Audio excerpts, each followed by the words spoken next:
Hello दोस्तों, अरस्तु विज्ञान के इस प्लेटफॉर्म पे आप सभी का स्वागत है। हम लोग यूजीसी नेट इन्वायरमेंटल साइंस का लेक्चर देख रहे हैं। आज के लेक्चर में हम लोग यूनिट 8 का टॉपिक देखेंगे। इसमें हम लोग EIA के बारे में अभी तक देखे हैं, जैसे कि एम्स एंड ऑब्जेक्टिव्स हम लोगों ने देखा, गाइडलाइंस स्टेप्स देखा, रोल्स देखा। इन्वायरमेंटल मैनेजमेंट प्लान के बारे में हम लोगों ने पिछले लेक्चर में कुछ डिस्कशन किया था। आज थोड़ा आगे बढ़ेंगे। ये जो इन्वायरमेंटल इम्पैक्ट असेसमेंट होता है, इसका मेन मोटिव होता है कि इन्वायरमेंट को हमको बचा के रखना है, पर्यावरण को बचा के रखना है। तो जो हद करना पड़े सरकार के द्वारा वो हम लोग करते हैं। ठीक है, तो कुछ मेथडोलॉजी होते हैं, ठीक है, जिसके आधार पे हम लोग डॉक्यूमेंटेशन बनाते हैं, डाटा बनाते हैं, रिसर्च करते हैं।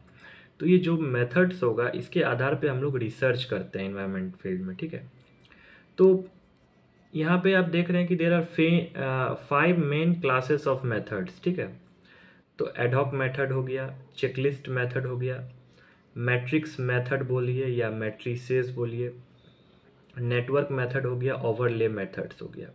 ये 5 टाइप्स के मेथड्स होते हैं जो EIA मेथडोलॉजी में हम लोग पढ़ते हैं। स्टेप्स गाइडलाइन अलग चीज़ है, ठीक है, मैनेजमेंट प्लान अलग चीज़ है, मेथडोलॉजी अलग चीज़ है। तो आइए एक एक करके हम लोग सबके बारे में जानते हैं। सबसे सिंपल और बेसिक है ad hoc method. This method indicate broad areas of possible impacts. हमारे जो आसपास में जो घटना हो सकती है, ठीक है, जो पॉसिबल है, जो इम्पैक्ट पहुंचाती है, लेकिन एरिया ब्रॉड होना चाहिए, बड़ा होना चाहिए। By listing composite environmental parameters, इसके अंतर्गत कुछ पैरामीटर्स होते हैं, इन्वायरमेंट के कुछ पैरामीटर्स होते हैं, वो लिस्टिंग होते हैं। ठीक है, तो ये मेथड्स आपको यूज़ करना ही होगा। एडहॉक मेथड सिंपल मेथड्स है। ठीक है, इसमें जैसे एग्जांपल होता है फ्लोरा एंड फाउना। फ्लोरा हम लोग प्लांट को कहते हैं, fauna animals, plants and animals likely to be affected by any development. मान लीजिए आप कोई प्रोजेक्ट खड़ा कर रहे हैं और उसके डेवलप होने से आसपास के पेड़ पौधा या जानवर को दिक्कत होगा, तो उसके लिए ये एडहॉक मेथड अप्लाई किया जाता है। ठीक है, इसमें मिनिमम गाइडेंस रखा जाता है फॉर इम्पैक्ट असेसमेंट। जो इम्पैक्ट असेसमेंट आपने पिछले लेक्चर में देखा था, उसके अंतर्गत उसके बारे में सोचते हुए इसमें मिनिमम गाइडेंस रखा था, कोई ज़्यादा गाइडेंस इसमें नहीं है। तो एडहॉक मेथड बहुत ही सिंपल है। नेक्स्ट आते हैं चेकलिस्ट मेथड। जैसे नाम से ही क्लियर है, पहले आपको चेक करना है, लिस्टिंग करना है, तब जाके इसको आगे प्रोसीड करना है। This methods depends on scaling techniques. इसमें स्केल दिया जाता है। जैसे मान लीजिए आप कोई फिल्म का रेटिंग करते हैं, तो आप बताते हैं ना कि 10 में इसको कितना रेट मिलना चाहिए, 6, 7, 8, या किसी को आपको 10 में कितना मार्क्स देना, तो ये रेटिंग होता है। तो यहाँ पे स्केलिंग टेक्निक्स होता है checklist method, which provide a preliminary levels of analysis. मान लीजिए पहले का कुछ डाटा आपके पास रखा हो, तो उसको प्रीलिमिनरी लेवल ऑफ एनालिसिस कहते हैं। And waiting mechanism for incorporating information about ecosystem function. इधर आप वेटिंग मैकेनिज्म के थ्रू जाइए, कुछ भी करिए, स्केल्स तो आपको नापना ही पड़ेगा। ठीक है, it did not include cause effect link to project activity. ठीक है, अब जरूरी नहीं कि हर टाइप के इफेक्ट इसके अंदर इंक्लूड हो। ठीक है, लेकिन इसके अंदर 18 कंपोनेंट एंड 78 पैरामीटर्स देखा गया है। मैं इसको अच्छे से बताऊंगा आगे। इतना जान लीजिए, चेकलिस्ट मेथड्स के अंतर्गत 18 कंपोनेंट्स होते हैं, इसमें 78, 78, इसको हिंदी में 78 कहते हैं, पैरामीटर्स देखा गया।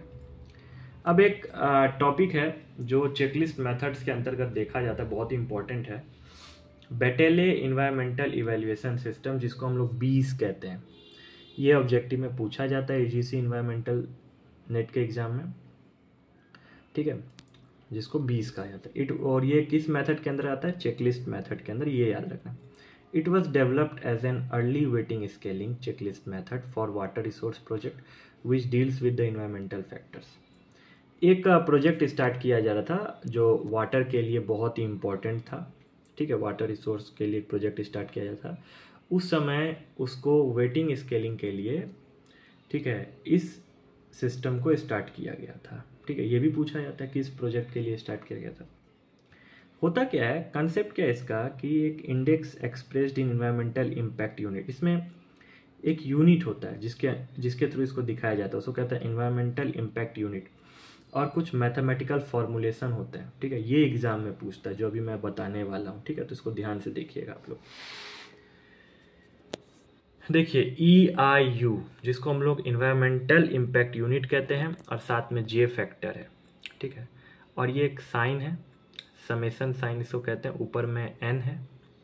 ठीक है, नीचे में I है इजिकल टू 1, फिर EQIJ इंटू PIUI। अब ये होता क्या, वेयर EIUJ बराबर EIU for the J alternative. यदि कुछ आपके पास अल्टरनेटिव है तो उसको उधर रख दीजिए। EQIJ बराबर इन्वायरमेंटल क्वालिटी स्केल, मतलब इन्वायरमेंटल क्वालिटी स्केल मतलब क्या क्वालिटी है, वैल्यू फॉर ith फैक्टर, आई पे कोई फैक्टर डालिए एंड J अल्टरनेटिव। ठीक है, कुछ वैल्यू होता है। ठीक है, PIUI, आई मतलब small I, parameter importance unit for ith factor. I हमेशा याद रखें, यहाँ पे ith फैक्टर है। अब ith फैक्टर कुछ भी हो सकता है, 1 2 3 4 5 6 कुछ भी, ये फॉर्मूला होता है, ये एग्जाम में पूछते हैं। ठीक है, अब ये मैथमेटिकली डिराइव करना होता है, लेकिन अभी हम लोग को ये याद रखना है सिर्फ। ठीक है, अब बेटेले चेकलिस्ट डिवाइड होता है 4 कैटेगरीज में, ecology, environmental pollution, aesthetic, human interest. ठीक है, this 4 category combined to form 18 component and 78 parameters. अब बात क्लियर हो रही है, ये वो 18 कंपोनेंट 78 पैरामीटर्स क्या होता है, यही चारों मिल के बनाता है ecology, environmental pollution, aesthetic, human interest. According two parameters important units, इस पैरामीटर्स में जो सबसे इंपॉर्टेंट होता है वो होता है पॉल्यूशन।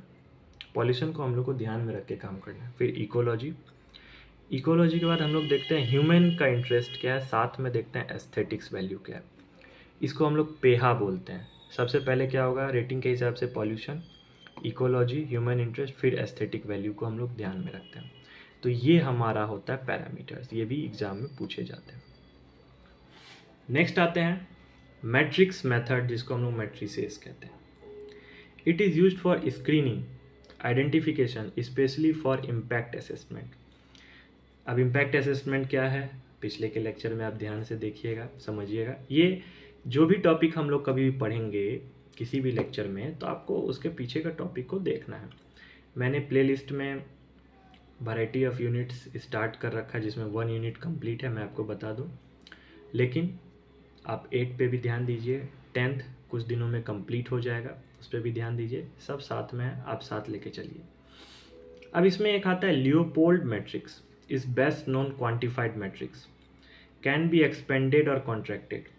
ये क्वान्टिफाइड मैट्रिक्स है, एग्जाम में पूछते हैं लियोपोल्ड मैट्रिक्स कौन से मैट्रिक्स है, क्वान्टिफाइड मैट्रिक्स। क्वान्टिफाइड मैट्रिक्स कौन से होते हैं, लियोपोल्ड मैट्रिक्स, ये ध्यान रखना है। इसको फैलाया जा सकता है, और contracted. It is a 2 dimensional matrix, ये भी इंपॉर्टेंट है, in which 1 axis is activities link to the project, other is environmental and social condition. ये 2 डायमेंशन में काम करते हैं लियोपोल्ड मैट्रिक्स। एक प्रोजेक्ट के साथ रहता है, प्रोजेक्ट के साथ मिल के काम करता है, उसके एक्टिविटी को देखता है। दूसरा, उस एक्टिविटी से सोशल कंडीशन और इन्वायरमेंटल पे क्या प्रॉब्लम हो रहा है उसको भी ध्यान में देख के ये मैट्रिक्स काम करता है। ठीक है, तो दोनों को जानते हैं। Activities link to the project क्या है भाई, रॉ मटेरियल क्या यूज़ हो रहा है बिल्डिंग के लिए, ये हम लोग को देखना जरूरी होता है। बिल्डिंग कंस्ट्रक्शन में क्या रॉ मटेरियल यूज़ हो रहा है, तो प्रोजेक्ट में क्या चीज़ यूज़ हो रहा है वो याद रखना भाई। वाटर सप्लाई, कैसे वाटर सप्लाई हो रहा है, ठीक है, वाटर सप्लाई होने में कोई दिक्कत तो नहीं आएगी, ये ध्यान रखना है। Energy supply, pulp and paper mills processing, मान लीजिए आप पेपर मिल का स्टार्टअप कर रहे हो, उससे यदि कुछ प्रदूषण हुआ तो। लिक्विड इफ्लुएंट्स, कहाँ से लिक्विड निकल रहा है। कूलिंग वाटर डिस्चार्ज, एसी का पानी कहाँ से बह रहा है, ये सब कुछ ध्यान रखना है। Solid waste treatment, disposal, transportation, ये सब कुछ आपको ध्यान में रखते हुए प्रोजेक्ट को देखना है।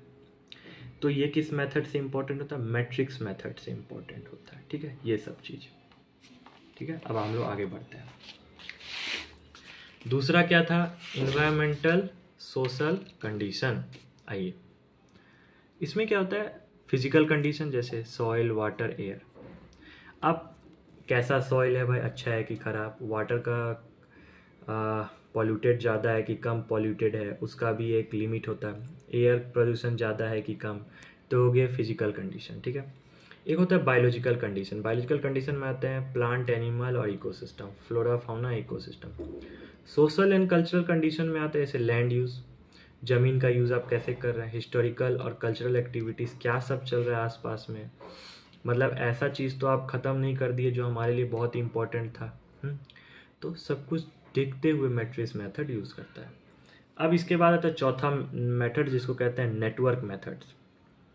ये क्या करता है, ये मल्टीपल लिंक बनाता है, ठीक है। नेटवर्क ही नाम है तो मल्टीपल लिंक बनाएगा between project activities and environmental characteristics. ये दोनों हम लोग देख चुके हैं, प्रोजेक्ट में क्या क्या आते हैं, environmental characteristics, and that therefore useful in identifying and trace the higher order impact of proposed development।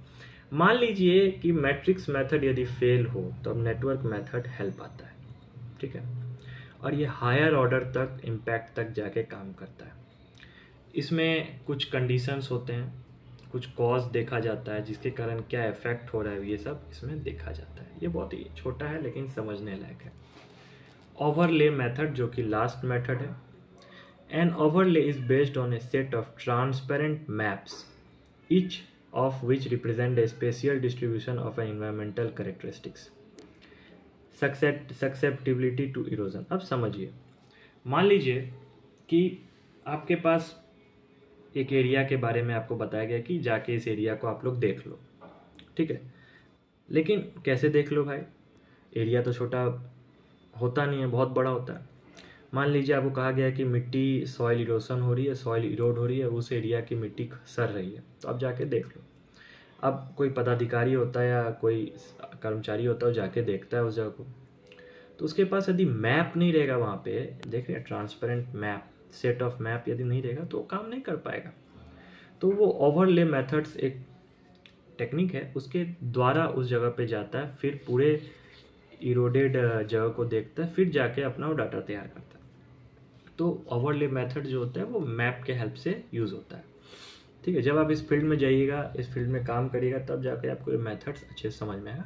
यहाँ पे हम लोग को एक इस तरीके से पढ़ना है कि हम लोग एग्ज़ाम में अच्छे से लिख पाए, हम लोग समझा पाए कि नहीं इस चीज़ के लिए ये मेथड्स इंपॉर्टेंट है, इस चीज़ के लिए ये मेथड्स इंपॉर्टेंट है। लेकिन जब देखा गया कि सबसे पहले किस मेथड्स का यूज़ करना चाहिए, जब अप्रोच लगाना है तो किस मेथड्स का यूज़ करना चाहिए, तो सबसे पहले एडॉक मेथड इंपॉर्टेंट है, फिर ओवरले, मैप नहीं रहेगा तो कैसे काम करेगा, नेटवर्क बनाना जरूरी है, फिर मैट्रिक्स, फिर चेकलिस्ट, बाद में आप चेक करके लिस्टिंग तैयार करिए, इस तरीके से मेथड। तो यदि आपको सीरियल वाइज पूछे कि सबसे पहले किसका यूज़ होना चाहिए, तो एडॉक का, फिर ओवरले का, फिर नेटवर्क का, फिर मैट्रिक्स का, फिर चेकलिस्ट का, ठीक है, ये सीक्वेंस होता है। तो आज के लेक्चर में आप लोग EIA मेथडोलॉजी के बारे में मैंने आपको डिटेल में बताया आप लोगों को। आई होप आज का टॉपिक आपके लिए बेनिफिशियल हो। मैं आपको बता दूं, ये इन्वायरमेंटल UGC नेट के लिए तो हेल्पफुल है ही, साथ में जो ग्रेजुएशन PG कर रहे हैं इन्वायरमेंटल साइंस लेके उसके लिए बहुत ही हेल्पफुल है, और जो कोई सेट का एग्ज़ाम दे रहे हैं जैसे महाराष्ट्र सेट का, मध्य प्रदेश सेट का, वेस्ट बंगाल सेट का, झारखंड स्टेट एलिजिबिलिटी टेस्ट, यदि कोई भी टेस्ट दे रहे हो, यदि PhD के एग्ज़ाम के लिए या आप असिस्टेंट प्रोफेसर लेक्चर के लिए, तो ये हर चीज़ में ये नोट्स आपके लिए इम्पॉर्टेंट है। आप हमारे साथ अरस्तु विज्ञान के प्लेटफॉर्म पे बने रहें। मैं रेगुलर बेसिस पे या 1-2 दिन छोड़ के मैं 1 से 2 टॉपिक आपके बीच लाते रहूँगा, वो भी नोट्स के रूप में, ठीक है। और ये इतना इम्पॉर्टेंट नोट्स है जो आपको हर जगह मिलेगा नहीं। आप किसी भी YouTube चैनल पे चले जाएं तो सीरियल बाय सिलेबस के हिसाब से कोई पढ़ा नहीं रहा, ठीक है, या कोई आपके साथ डिस्कशन नहीं कर रहा। तो मैं आपके साथ डिस्कशन कर रहा हूँ, नोट्स लेके आ रहा हूँ, मुझे भी बहुत मेहनत करनी पड़ रही है। मैं आप लोग से विनती करता हूँ, आशा करता हूँ कि आप हमारे साथ बने रहें और मुझे कमेंट में बताएं कि आपको ये लेक्चर कैसा लगा। पहली बात, अपने दोस्तों को शेयर करें जो ये नोट्स वहाँ तक पहुँच सके, ठीक है।